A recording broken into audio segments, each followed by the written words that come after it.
in my skill set and training in the military, I was very good at what I did. And one of the skill sets about being in the military was I was a very skilled planner. And as a planner, this is one of the things that we do is you find the enemy, you fix the enemy, and you destroy the enemy.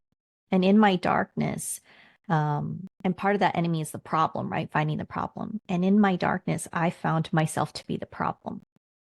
So what do? I'm the problem. You fix the problem, you find the problem, you destroy the problem.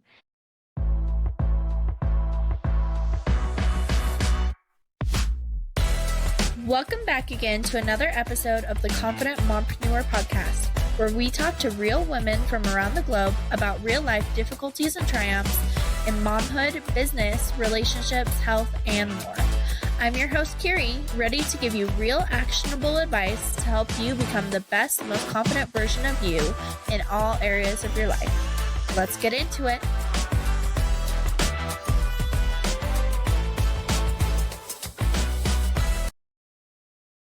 Welcome on today, Olivia. I am so excited to have you here.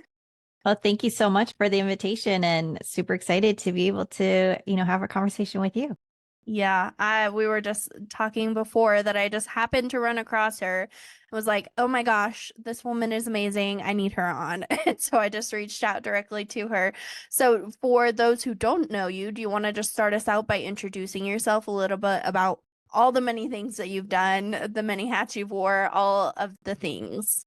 Yeah. So my name's Olivia Nunn. I am a retired U.S. Army officer. I retired just a little over 2 years ago. And I am a mom, an entrepreneur, a pageant queen, and I am a mental health advocate. And I stay very active within the military community because I believe in shining a light, breaking a silence, ending the stigma, and rewriting the narrative when it comes to military mental health. Yeah, which is amazing. I love that so much.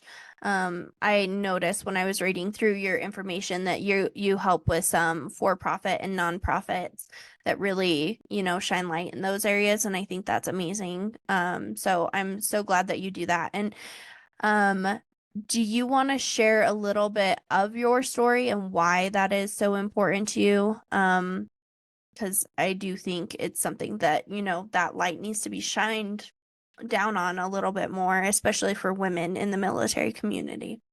Yeah, of course. So, like I said, I am a retired Army officer. I served for 20 years and I was married to another Army officer, and I met him at the very beginning of my Army career. And we jokingly said that we were issued to each other at the beginning of our Army career. And we had a beautiful love story. And we actually were together the whole entire time. And, we had planned to, be together forever, right? And as we were planning our exit from the military and planning this life, because we have two children together, currently our daughter is 10 and our son just recently turned 7. We had this vision, this idea of what life was going to be outside of the military. And and so there was supposed to be this life, right? This idea of what life was going to be outside of the uniform. And unfortunately, as we were planning to get out of the Army, leaving the military is a divorce too from the military, because everything that you are, everything that and you've been doing it for 20 years, it has become a lifestyle. It is who you are. It is your identity. That everything is wrapped up in that uniform. And for us, especially for me, my identity was wrapped up in 20 years of war. And for me, that was scary, and I think that was scary for us. And unfortunately, our marriage didn't survive. So as I'm exiting out of the military, divorcing the military, if you will, I went through an unexpected divorce, and it was very unexpected, I think, for both of us. And that left me having to come to grips with a new reality. And throughout my military career, I shoved a lot of things into a box. I've detailed this in other conversations and other podcasts, but I had been assaulted by my own soldier early on in my career. Like I said, I am a combat veteran. I've done 3 tours to Iraq.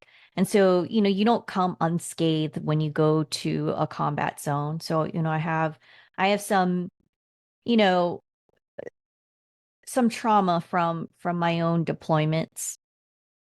And then, you just have some other things that you just deal with, I think, as a woman, right? Mm, Um, some harassment things. And oh, by the way, I spent majority of my career being oftentimes the only woman in that environment.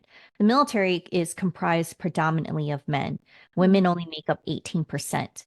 And then I spent majority of my time in the heavily dominated sector of the male dominated section of the military.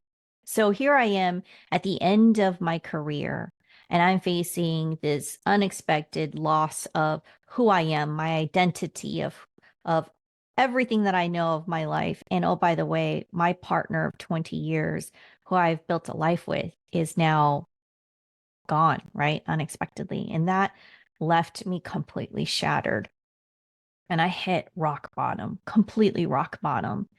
And I unfortunately went to a very, very dark place. And here's what I say about that moment. In my skill set and training in the military, I was very good at what I did. And one of the skill sets about being in the military was I was a very skilled planner. And as a planner, this is one of the things that we do is you find the enemy, you fix the enemy, and you destroy the enemy. And in my darkness, and part of that enemy is the problem, right? Finding the problem. And in my darkness, I found myself to be the problem. So what do? I'm the problem. You fix the problem, you find the problem, you destroy the problem. And in that darkness and in that weakness, I wanted to remove myself. I came pretty close to ending my life. And I had a hard time asking for help. And that's not uncommon in the military community for us. We're very type A, very aggressive, very, hard charging, hard workers, and we are very good at what we do. And asking for help is very hard for us in our community. And I was one of those types of people. I didn't know how to say help. mm, And here I was at the pinnacle of my career, and I didn't know how to say I needed help. And I crashed and burned. And I'm supposed to be celebrating this milestone in my life. Here I am, 20 years success, and I crashed and burned. And mm, it was really rough. It was really rough, right? Because here I am, a mother, and you would think that many people have asked me, but shouldn't that be the reason for you to want to live? When in fact it was actually the exact opposite, because you find yourself thinking that you're a failure, they're better that off without you. yeah, right, because you're such a problem. You think that you're unloved, unworthy, um, and you're the problem, and therefore if you're not around, it would be so much easier for them. Hmm.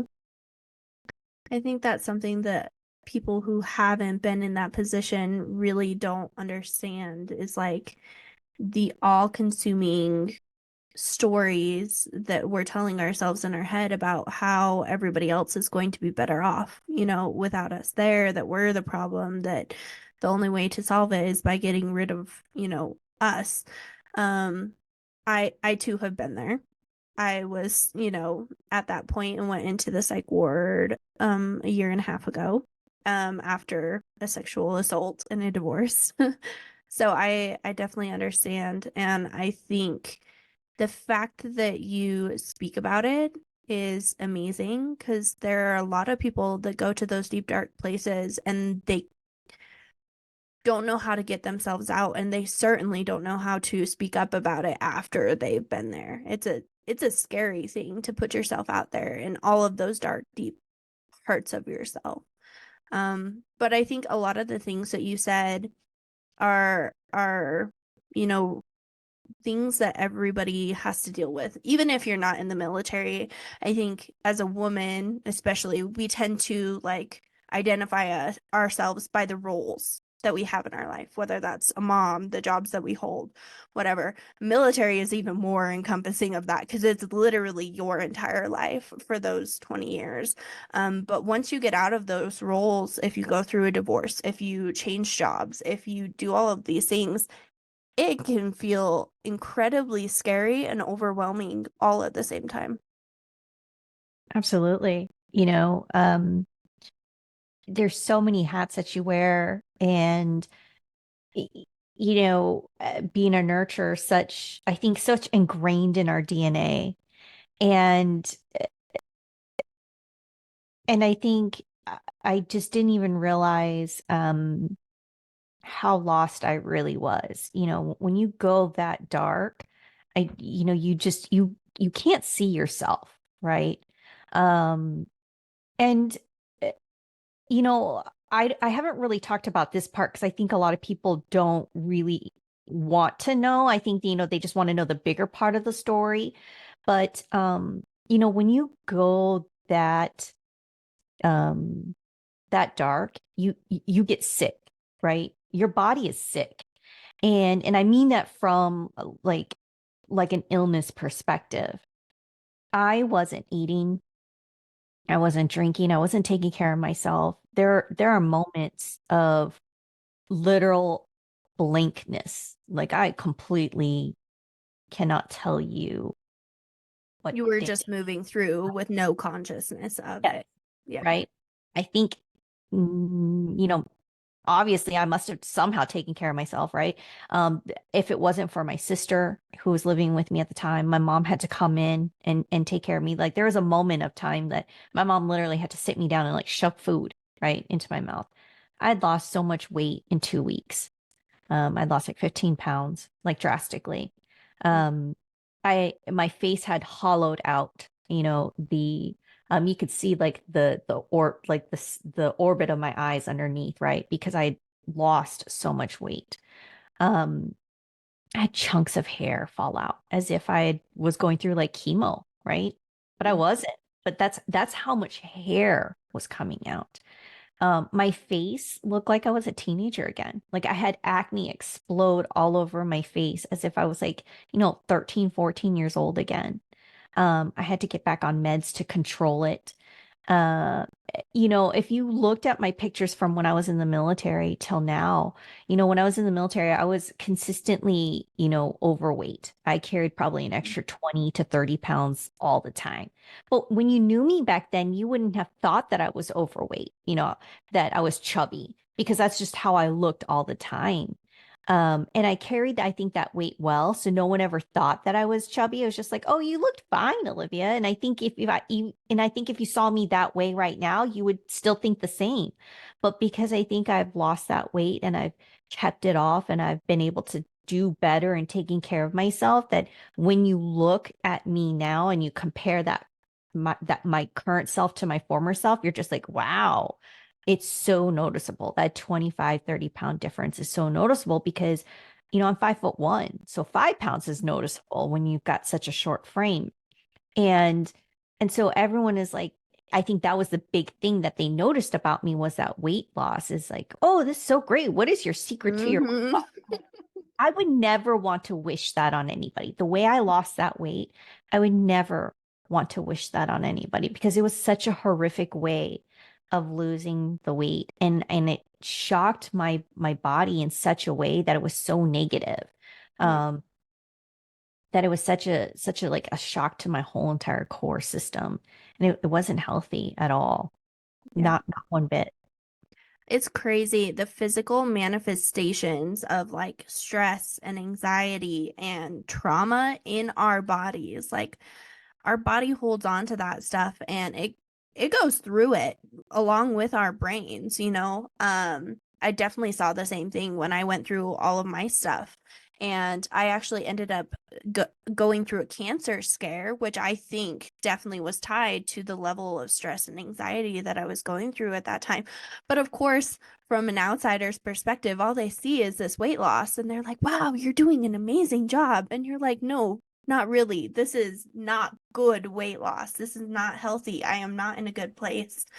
Um, and I think that right there just shows, like people don't like to pay attention to the mental health side of things. Like they only see this very, you know, picturesque outside that we put on, especially when you're in a career like the military where you're taught to, kind of have that facade at all points in time. What was that like for you to like really go through that breakdown and kind of lose your entire identity? And how did you begin to like really put yourself back together and do it in a way that like was healthy?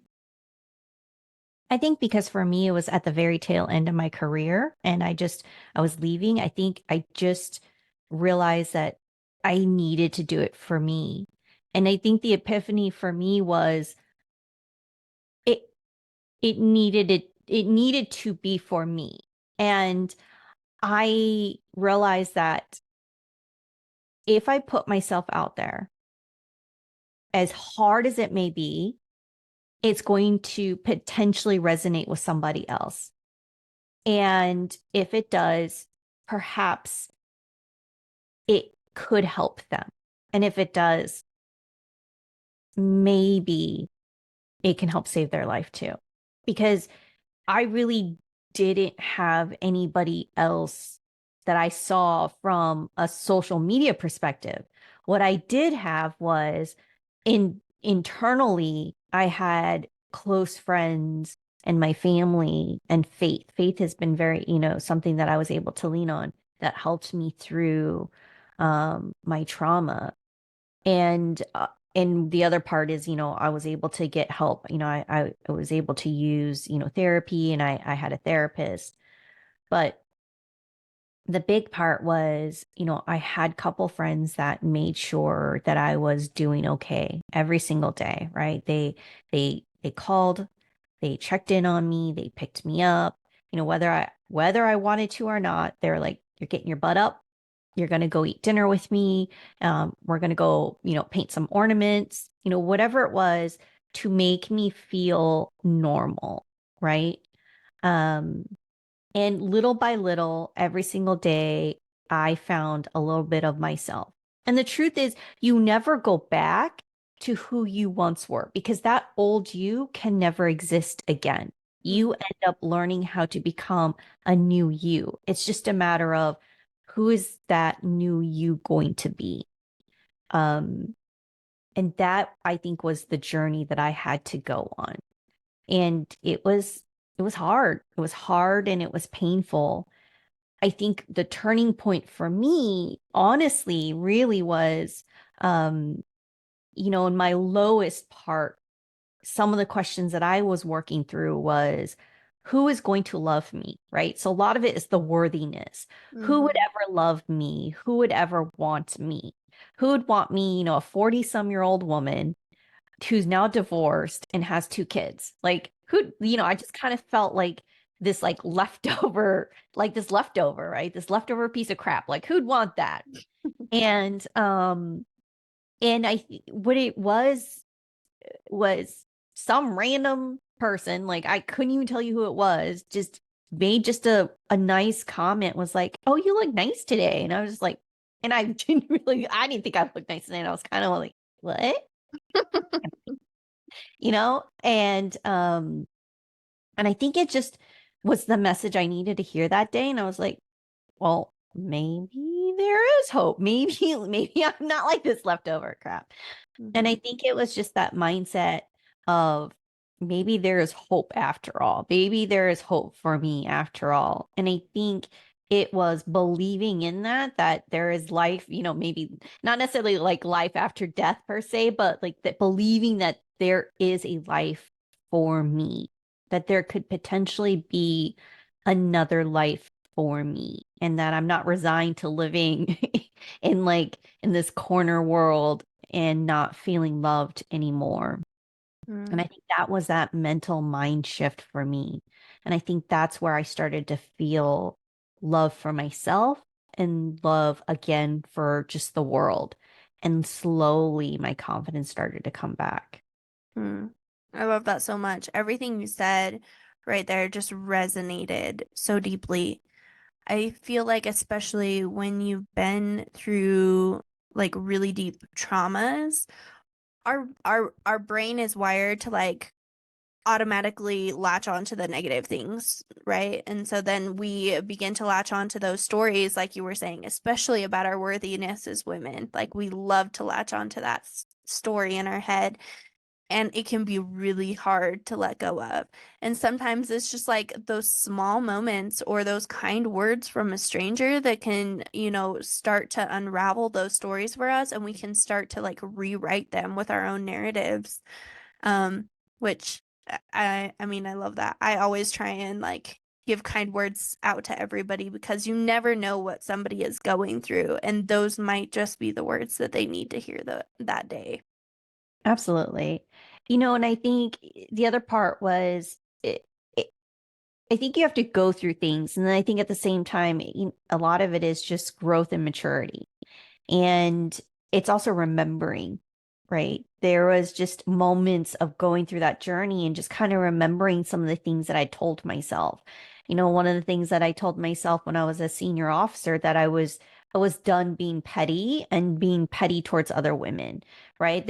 As you as we go through our careers, right? Oftentimes we have been taught as younger girls to hate on other women, hate on other Mhm. girls, and to be jealous about other girls and their looks and their prized possessions and their achievements and what they have earned. And instead, I think and especially in the military where there's so few of us who Mhm. rise to the top, right? So many of us get out of the military because, we're forced to have to pick between our career and being an amazing mom. It is hard, right? Every time, I'm an older mom. I chose to ride out my career at the very beginning, and then I ended up becoming a mom later. And so when I did become a mom, I always felt like I was leaving a boot at home. And then when I was at work, I felt like I left, one at the office. It's like this constant, like I was always like I was never good enough to be a soldier and then never good enough to be a mom. And then in between that, I was wearing the hat of a wife. And so for me it was how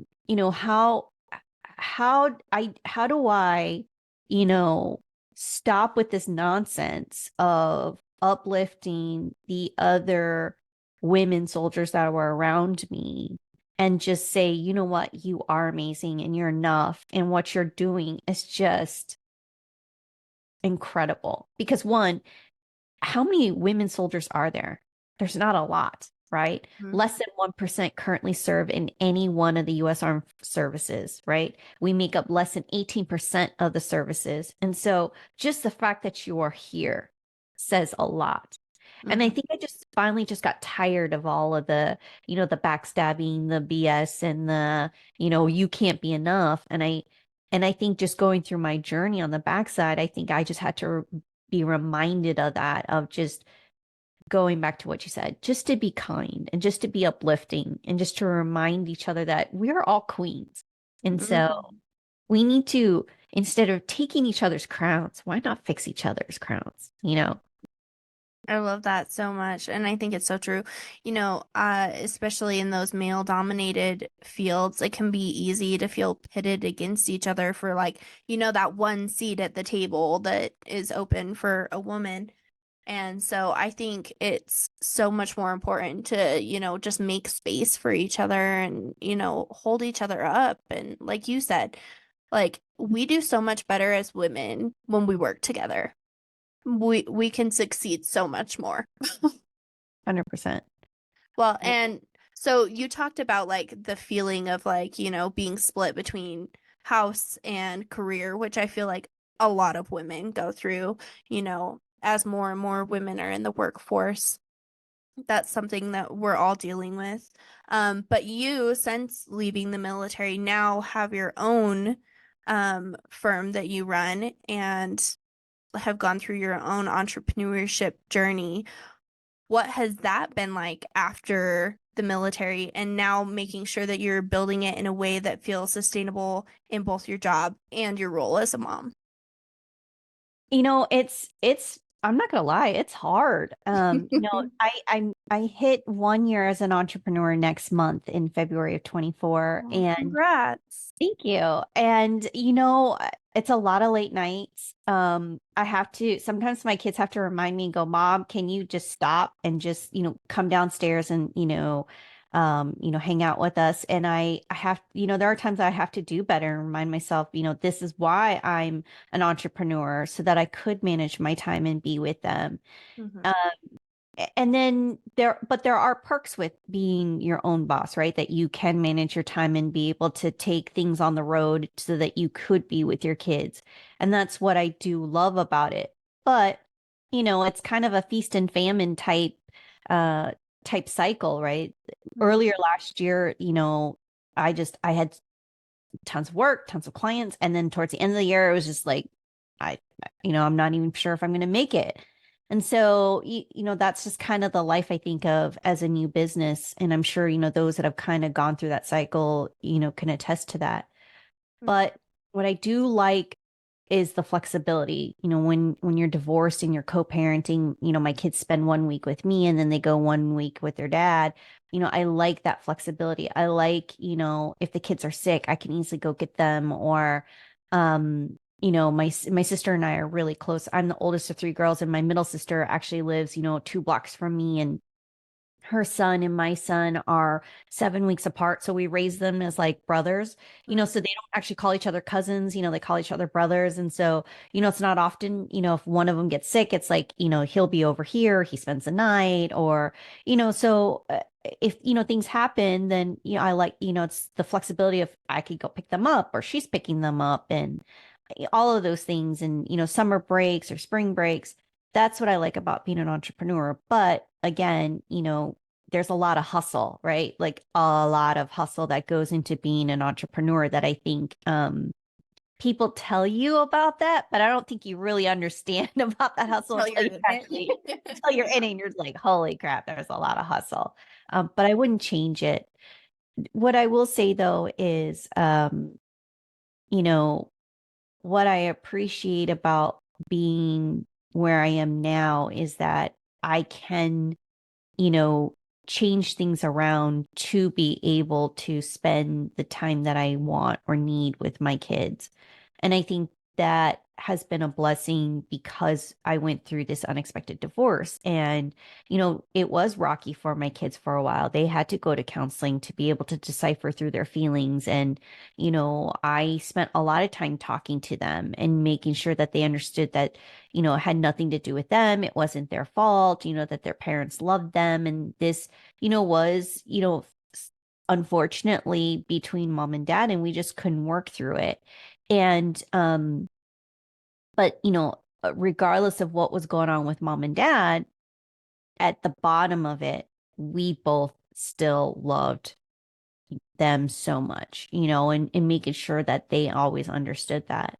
And, it took a little bit of time, but, now kids are resilient and they've come through it, and, they are in a good place. But, I think being able to run my own business and being able to have that flexibility, I think really allowed me to be able to spend that extra time. Yeah, which, like you said, is so important, especially during that time where they're going through the transition just as much as we are. Um, as you've been building the business, you've also kind of been rebuilding your mental health and those types of things. What are some of the things that you do, like in your entrepreneurship journey as a business owner, to make sure that you're taking care of yourself and your mental health? So interesting that you say that, because I struggle with that, quite honestly. And I one of the things that I do is working out. Like if I don't work out, I definitely, don't feel good. Mhm. It's one of the places that I think that I've really been able to find myself. Even before my divorce, I really got into Peloton. I bought into Peloton long before Peloton got really, the thing to do. But I really do enjoy the Peloton. I still use that, but I always enjoyed weightlifting. So I have a coach. It's one of the things because of pageantry, like you really do Mm-hmm. need to hone in on your physique and the stage and all of that's important. So I work with a coach. I try to meet with him 3 times a week. Um, but just, just taking care of my body, paying attention to what I eat, the things that I am eating. And then I would say sleep, as in trying to pay attention to how You're many still hours I'm working on that one. still working on it. And the truth is because, I have insomnia. That's like that is a byproduct of my career. And that's the truth, right? I Mhm. have insomnia. Like that's thank you, Army. you know? But honestly, I think the one of the biggest ways that I think for me in terms of how I handle my mental health and my stress is really my partner. I've been with my partner a little over 2 years, and it's really him. If it wasn't for him telling me I need to stop, I would probably drive myself straight into a wall, right? I mean, I would be sitting at the desk until 2 or 3 in the morning, constantly grinding away. Like he's the one that's like, you need to stop. Like you need Mhm. to take a break. And he's pretty good at recognizing like when it's time for me to like slow down or I need to take a break or take a moment that he will force me and say, you need to stop. So Mm. I he's think my partner. I think that's awesome. I have a partner who's very much the same way. He knows, if I'm not going to the gym, it's going to impact my mental health very badly that day. And so he likes to call me in the middle of the day and just check on me and make sure that I'm going because it's a big thing for me. But yeah, I love that. I think those are all really great things to just like put in your day to make sure that you're taking care of yourself even on those busy days when it feels like everything's going crazy around you. I mean, giving yourself some sort of stability is always nice.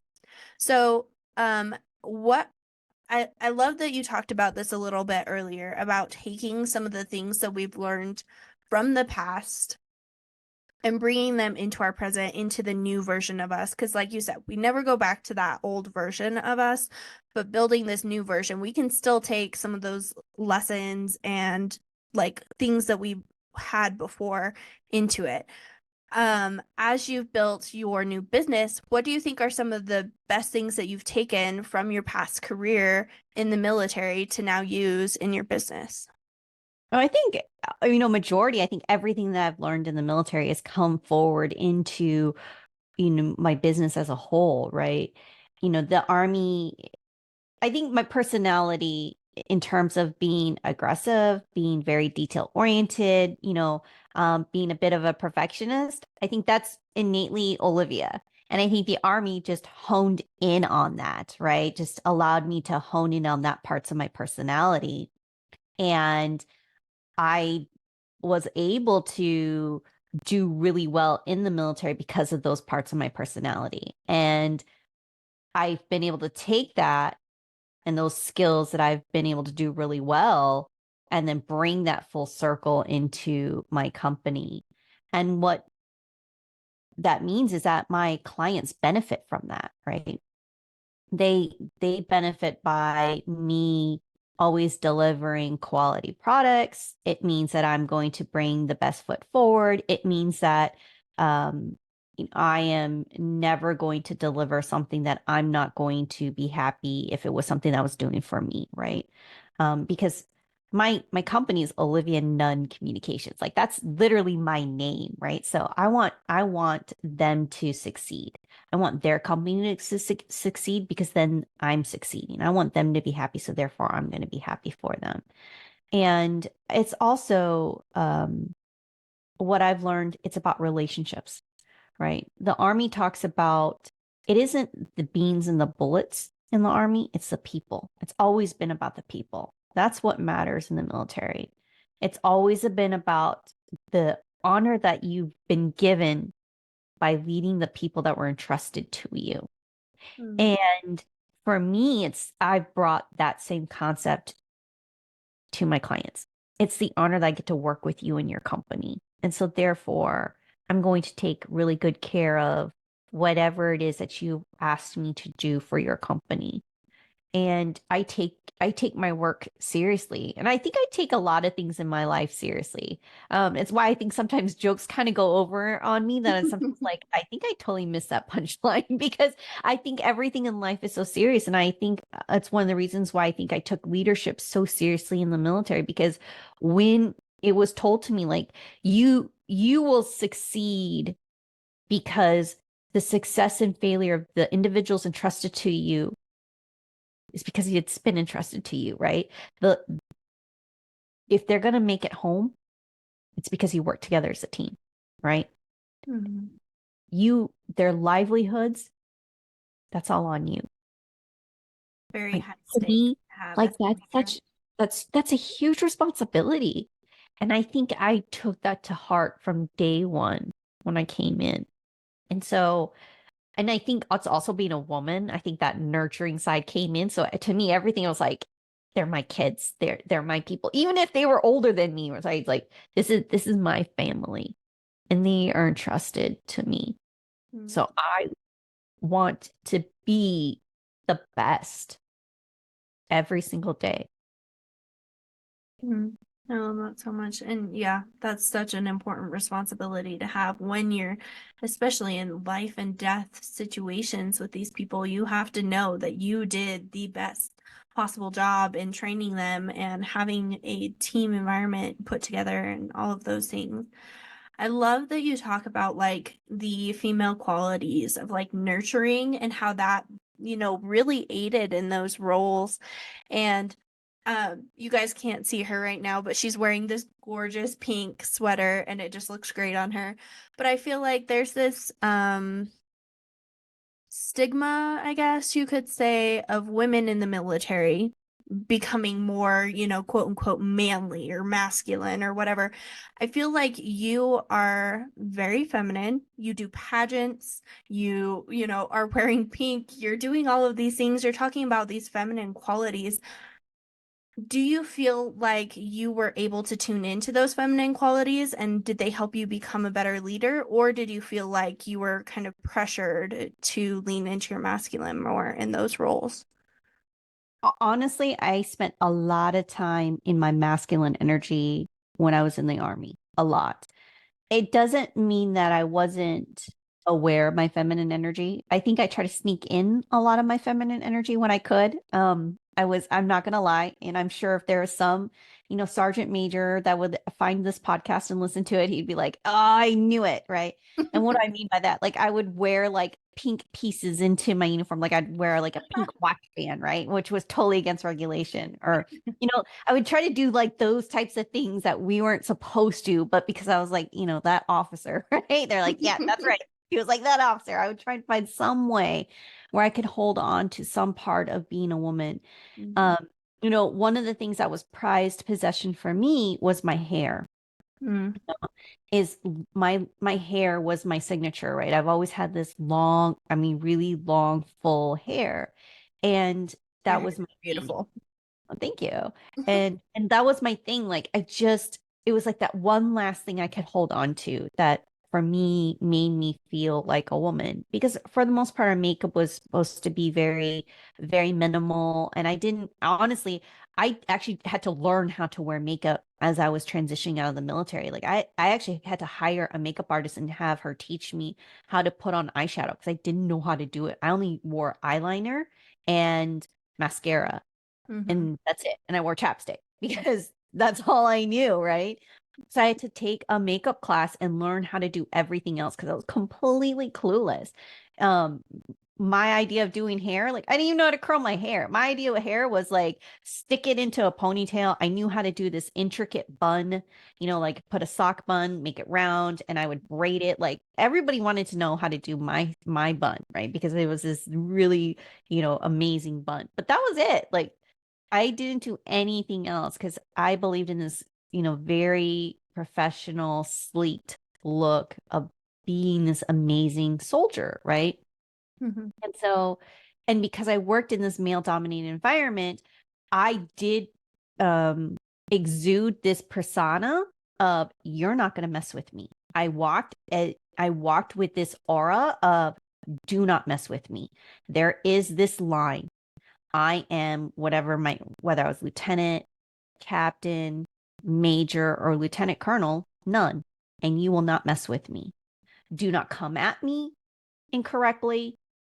Like it just was this persona. And it's funny, like my current partner, he'll tell you, he's like, when I met her, I was kind of scared of her, which is hilarious. He's this really tall guy. He's his background is special operations. And a lot of people that I met that it's in the Marines or special forces or whatever, they'll all say that. They're like, Olivia, you scare the living crap out of me. I'm like, I don't understand. I'm like this 5'1", Tiny and fierce. right? What do you mean I scare you? I'm like, you guys are like these like tough and rough guys. What do you mean I scare you? But I did have that persona of like, there is a line and you will not cross that with me. And the funny part was I picked that up at the beginning of my career and it was a defense mechanism. And it was a defense mechanism based on I didn't know how to take compliments is what it was. It was and it was inappropriate compliments is what it was. And because I didn't know how to deal with it, I was just basically I'm going to shut it down. I'm just going to make sure that you are not going to say something inappropriate to me and it's going to be completely and purely professional. And so the hard part was it messed with my psyche because I did hear those comments like, yeah, you know what? Nunn is very good at what she does. She is competent, she is capable, but she is cold. Right? And it was never about my looks. It was always about my confidence and capability. But as a woman, the woman inside of me was screaming about, well, what about my looks? What about my beauty? What about, you know what I mean? Like all the girl parts of me is like, but am I pretty? Right? But the soldier in me was excited that you believed in me, that you knew that I was competent and capable enough to lead you. So I was constantly warring inside of myself about being a soldier, but being a woman at the same time.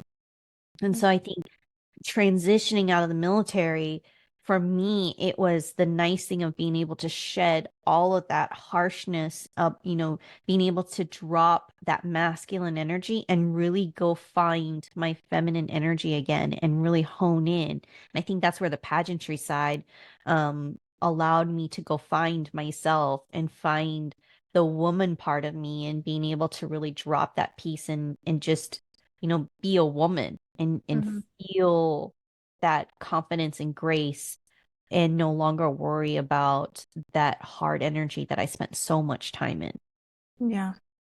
Well, and I think that's definitely a piece of the mental health part too, is like, especially when you're in that masculine energy and you're having to put up those really harsh, like, walls and you can't, feel those emotions. I know for me, after I did that for years and years and, had all of this trauma that, like you said, I had stuffed in a box in the back corner of my mind, when all of a sudden I started trying to like tune into the softer side of me and into my emotions more, it was like the floodgates came rushing open with all of this like emotion and all of that trauma that I had held back and everything like that. Do you think that part of that, transition from that more masculine hardness into like trying to figure out, your feminine side and being it more in your soft energy was part of that mental health aspect of things too? I think because I think for me, that second part is just kind of an ongoing shift for me, right? Finding that feminine side, because that first part was literally, so abrupt for me, right? It was leaving the military and going through my unexpected divorce that it was just so harsh, right? So I think rebuilding my life, it was I got to decide, how am I going to rebuild Olivia? And I think that was the nice part of, since I'm going to rebuild Olivia, I get to now figure that part out. And I think that's kind of where this feminine energy comes from. And then at the same time, understanding that about myself And then, then you put yourself back out there, right? Which is the scary part when you put yourself back out there in the dating scene is when you're going through that, you start figuring that out about you. And I think that was one of the things that I realized that, you know, because I want to spend time in my feminine energy, I need to know and find somebody who allows me to be in that energy, which means that that partner has to be very confident in his masculine energy, but understands why I want to be in my feminine energy and has to complement that, right? Mm. And understands like that perspective and that role. And for me, a lot of that is also from a religious standpoint, right? I'm a Christian and understanding like the importance of where faith comes in that conversation, how you raise your kids in that conversation. And also, what I did for a living. And also I think when I went through the dating scene, I also realized I think I also need to date somebody who has a military background. And Not have a understand kind military of those background. pieces. Yeah. Yeah. Doesn't work for me. I found that one out really quickly. I'm like, yeah, you cannot not have a military background, right? Like all of those things. And how you complement those, those types of energies that and understanding that both of us, both genders have both male and both, masculine, excuse me, both masculine and feminine energy and how you both complement those roles depending on what the situation calls for. Mhm. But just understanding like how I wanted to spend more of my time in that feminine energy because I spent so much of myself in that masculine energy. And I'm like, don't get me wrong. I will call for that energy when I need it, but I would definitely like to spend more of my time um not needing it if I don't need to. Yeah. Nope. I get that 100%. So you have been working on like kind of tuning into that side of you. And one of the things that you're doing is pageantry. What does that look like for you? And how has that really like been a part of your journey? What has it taught you?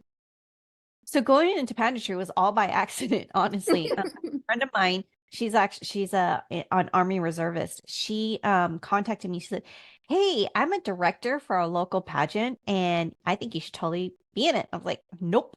She's like, "You should." "Nope, you should." "Nope, you should." I was like, what's in it? And what is it all about?" And she told me, and I said, "Okay." Like that's literally how the conversation went. And when she told me about it, what I was wrestling with is, she's like, "Oh, it's an interview process. You're going to wear a gown and a swimsuit."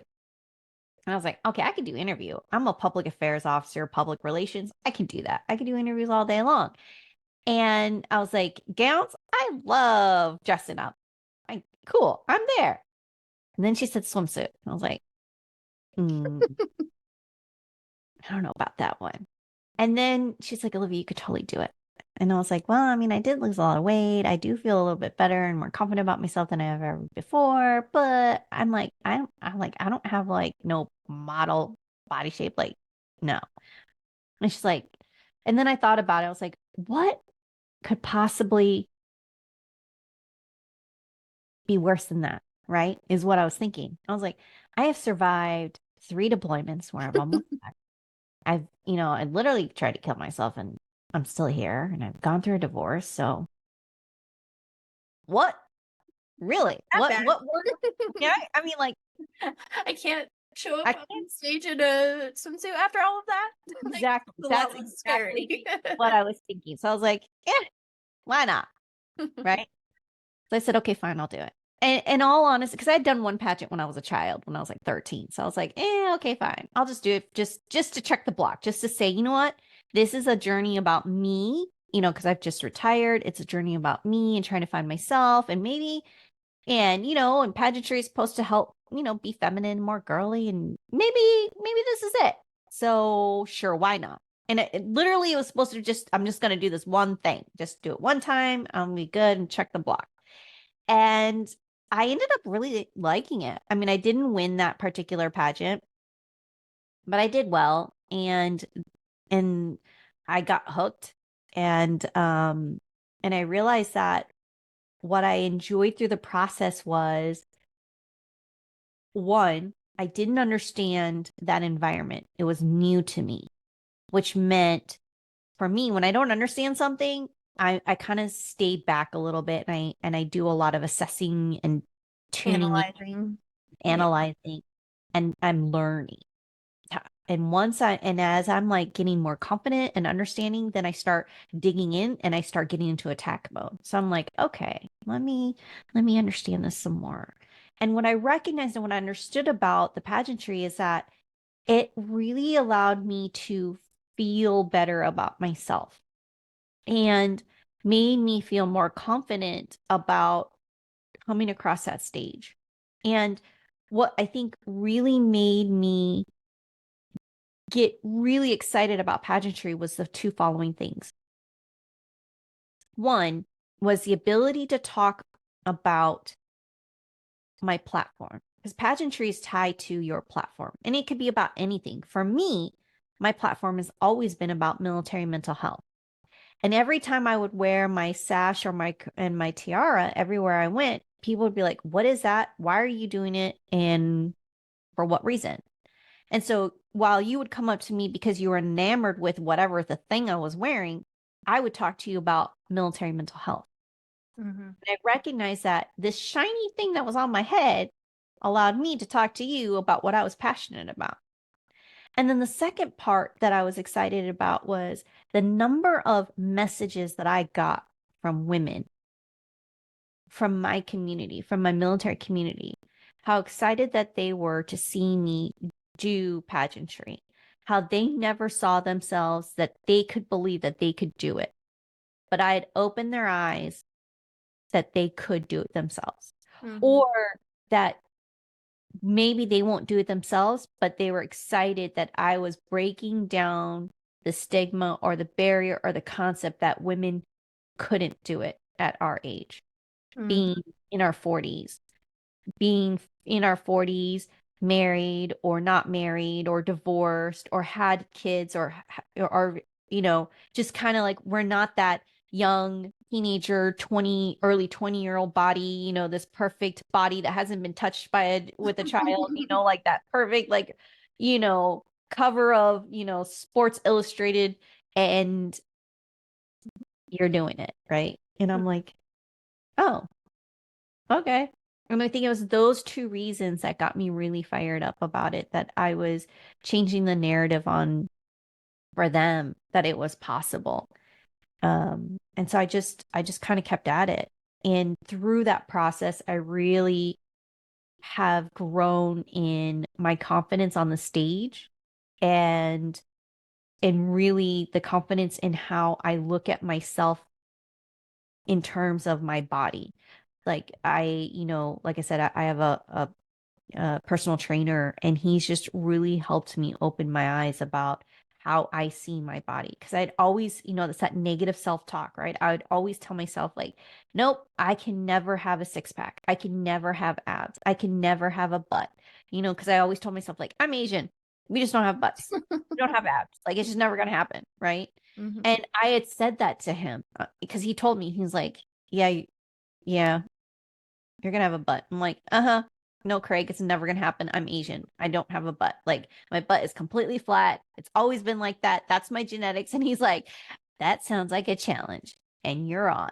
And I have to constantly take measurements, right? And like my measurements change. And he's like, yeah, you're not gonna like have this giant bubble butt. He's like, but you're gonna get a butt. And I had to eat my words, right? And but and so and then he's like, yeah, you're gonna get abs. And it's because it's your diet, and I'm gonna teach you how to eat right. I'm like, yeah, right, whatever. And sure enough, I got abs. And I'm like, I could see my abs. Like, holy crap, who knew? Right. I'm like, I do, kids. And I see like I'm like, holy crap, right? And I was like, yep, I just ate those words too. And but I've had other trainers. I've tried other diets, right? I've tried all it, and I'm like, I've never seen abs. I don't know, Craig. Yeah, whatever. It's never gonna happen. But it's breaking down those barriers, those limiting beliefs on yourself. And I think that is what I've really learned through this pageantry journey of mine. And then all the while being able to like wear gowns. I think that's my favorite. I know we never have anywhere that we can just wear pretty dresses anymore. So it's a special occasion to get to do that. Oh, any excuse. Like people are like, "Hey, can you come to this event?" I'm like, "Yeah." And I was like, "What's the attire?" They're like, "Oh, cocktail." I'm like, "Okay, I'll be there with a full gown." They're like, It's cocktail." I'm Right. like, "I don't care." Right. No, I love that you say that about the pageant. So I did the Mrs. Wyoming pageant a few years ago, and that was definitely one of my favorite things too, was like having the platform. And I don't think that people realize that that's a big part of the pageantry, is like having a platform that like you do your interview on, and like you get to spread the knowledge about it through the pageantry.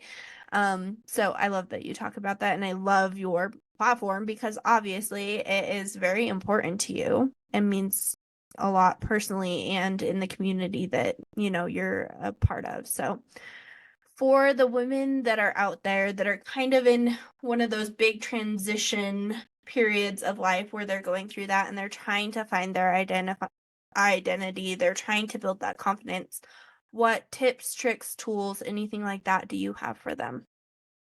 I would say surround yourself. Well, one, do an inventory of who you surround yourself with, right?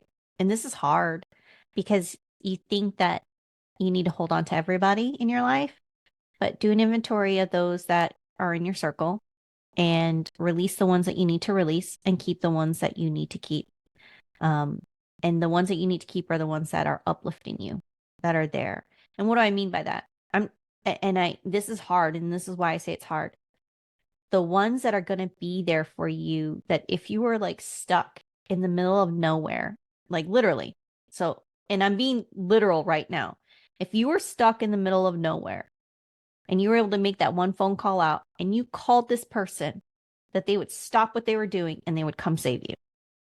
That is the type of people that you need to surround yourself with, right? That if you called them and said, "I'm hurting and I need help," they wouldn't ask. They would say, "What do you need? Where are you? I'm there." Right.